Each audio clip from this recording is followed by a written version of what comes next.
Good morning সবাইকে। ভিডিওটা হয়তো ছাড়তে ছাড়তে একটু দেরি হয়ে গেল, কিন্তু আজকে পূর্ণিমা।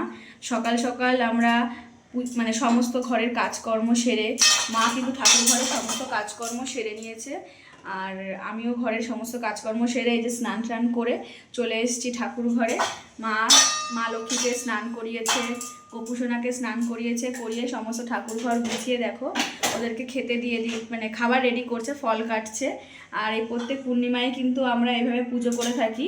তোমাদের সাথে হয়তো ব্যস্ততার কারণে শেয়ার করা হয় না। আজকে বুধবার হয়তো আমি বাড়ি আছি, অন্য বুধবার বা অন্য যেদিন পূর্ণিমাটা পড়ে সেদিন হয়তো আমি বাড়ি থাকি না, তার জন্য এগুলো তোমাদের সাথে তুলে ধরা হয় না।